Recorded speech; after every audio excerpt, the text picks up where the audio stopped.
Hey everyone, thank you so much for being here. Today in this video I'm going to talk about some new kind of exciting products from NYX, and they are the new ombre blushes and also these ombre lip colors. I got mine off of Ulta's website, and you might notice that the cost on these products is a little bit higher than what you might expect. I mean, just judging by other NYX lip products and blushes. These were I think around $10 and these were around $11. So my thought was, I love the concept, the shades look beautiful, but you know, do they work? Are they going to be worth it? So just a classic round compact here with these blushes. They do have a mirror. You can see the ombre concept. However, there's not quite as much of a fade as I was expecting with these. One product that I thought did a really seamless ombre was the IT Cosmetics CC Plus bronzer. It went from like a matte bronzer all the way to a shimmery highlight, and in the middle you really felt like you were transitioning between those two shades. With these, I feel like it's kind of more of a cutoff, like we're gonna give you two shades and just kind of mesh them in a little bit. Like if you saw eyeshadow this way, you wouldn't think it was blended, right? I can't speak for the entire line, but all of the shades that I have at least some amount of shimmer. So the first one I'll show you here is called Nude to Me, and this is a really like coppery type blush. It might even strike you at a glance to think maybe that's a bronzer, but to me, especially when it's sheared out, I see so much warmth in this. It's definitely still a blush. And then this lighter shade is just kind of a light gold. It does have some shimmer, and yes, I feel like that can act as a highlight. However, don't feel like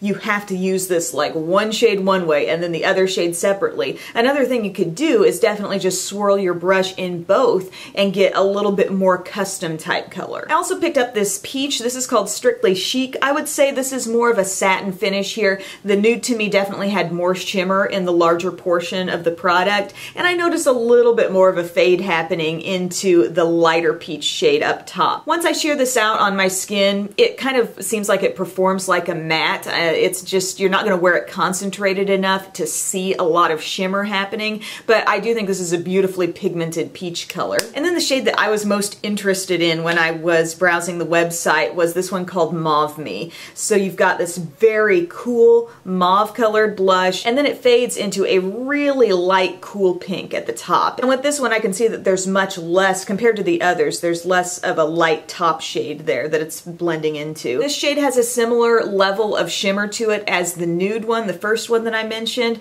but it's kind of a deceptive shade because you really lay it on thick and the light's not catching it and it seems darker, but when you wear this sheer and you know light is coming to that shade and reflecting a little bit off of the shimmer, it can look like just the lightest, softest mauve. So interesting things happening with these colors. Something about the formula that I noticed, they're very pigmented. I mean, the main color in each of these is just, there's a lot to it. I find that when I tap into it, I only tap once, I tap off the excess, and with each shade except the peach, I felt the need to also like tap off onto my hand to get an even lighter application. That way I could build it up if I wanted to, but I mean, you can go big with these. These are colorful blushes. Something I especially like about the Mauve Me and the Nude to Me shades is I can do something with my blush that I've really been enjoying. I think it was actually prompted by these products, but it's going a little bit lower on the cheek with my blush, sweeping back. It's like not exactly where my contour would be, but going slightly above that and then kind of lightly blending it out as I go upward. So I will demonstrate this in the demo, but I'm just really liking that look. I think it defines the cheeks more, but you still got a lot of radiance happening on the skin. So today I used a combination of a couple of these. I used the deeper tone from the Nude to Me,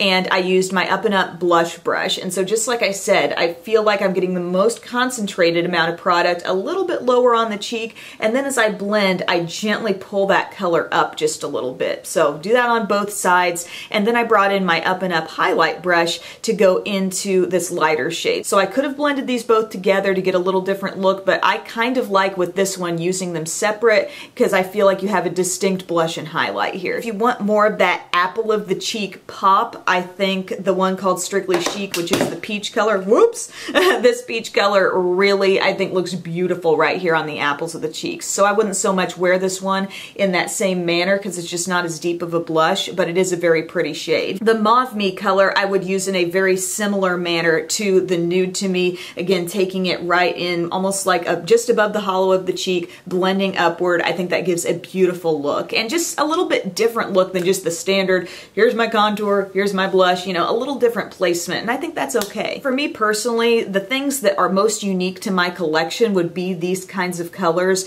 I really like them. I love that method of application that I described. The peachy one, I feel like I'm just loaded down with blushes of that type in my collection, so it's not as unique for me. Now, the thing I am probably most excited to tell you about in this video are the ombre lip duos. I just not too long ago mentioned in the Emily Awards how much I love those NYX slide-on lip liners. Really long wearing, very creamy, love the shade range. I mean, those are just awesome products. These, when you see these kind of looking like that pencil style, they're not the same formula. They don't quite lock in the same way.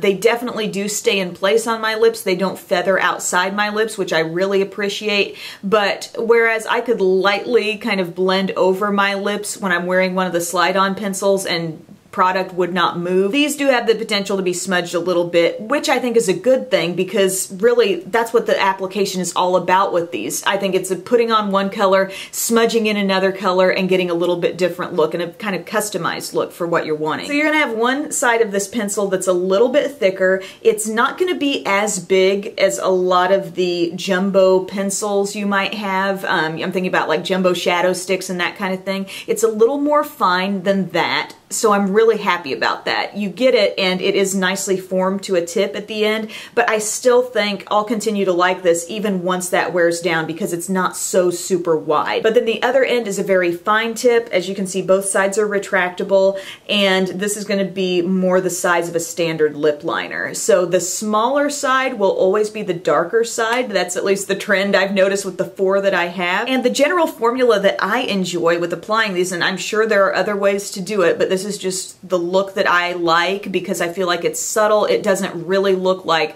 oh my gosh, I have created an ombre lip. It looks like more of a natural just fade, and I think it always makes the lips look fuller when I do it this way. So I take the lighter side, I fill in my lips entirely, then I take the deeper, smaller end, and I kind of work in from the outsides on both the bottom lip and the top lip. And then think like I'm blending 2 eyeshadows together. I pat over the border of what I've done with my finger, just right where the colors start to overlap. And then if I feel like I've lost any color from the main shade, the larger part of the stick, I'll maybe add a little bit more like center of the lower lip to really make that pop. And these go on so well. It is a really creamy formula. I think they were described as a satin matte finish, and I mean, they really do look matte. All of these come off matte on my lips. I see no shine, and I think this is a great method to wear mattes because they don't look as flat because you've created that dimension with the dark and light colors. I love the concept, but I do feel differently about some of these shades, and I'll show you all of these going on. First off, Ginger and Nutmeg. This would be the most nude neutral duo that I have. So your lightest shade, like a classic nude. I really like that color. The darker side is like a dark plum, and here's where I think it's a little tricky. There is a big leap between these 2 shades, so when I go to add the darker side, I feel like, I don't know, I've gotten a little better at it because I've been practicing. You've got to be a little bit more careful in making that fade look good, but as I described before, I put it on and I just kind of dab over the edges to blend. I'm not saying I dislike this one, I just think it's the trickiest to use, and if I were making it, I would have maybe made the dark end just a little bit lighter. The next one I'll show you is Freckles and Speckles, and this one has probably the least contrast between the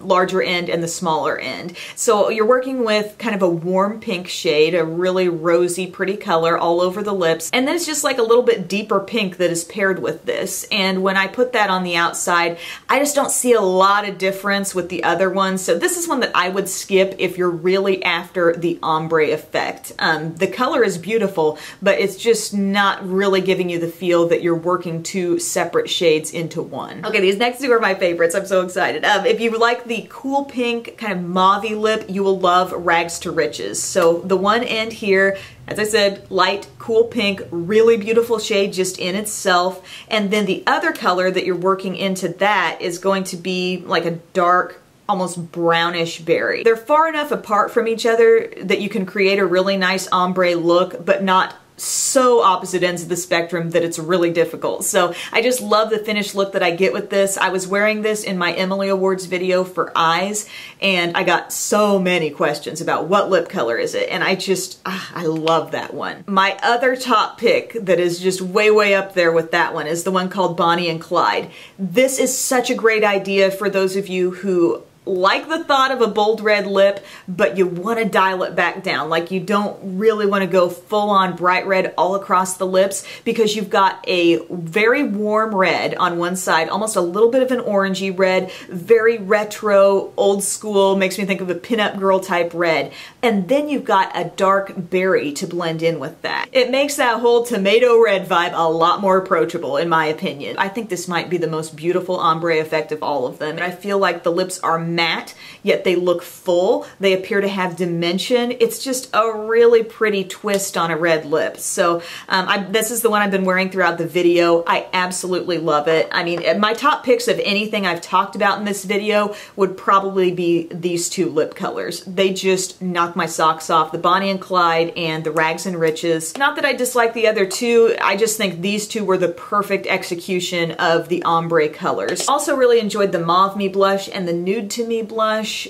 Different type shades that I'm not crawling with in my collection. You know, it's not another pink, it's not another peach. They're deeper tones that I think are really fun to wear a little bit lower on the cheeks. So I hope this was useful to you if you're considering some of these products. I mean, I know the price is a little higher on them, but they're really fun. I have had so much fun playing with those ombre lip colors, and I kind of really want to try some more of them. Not that I need more, but they are so fun to play with. So thank you guys for watching. I will see you again very soon. Bye.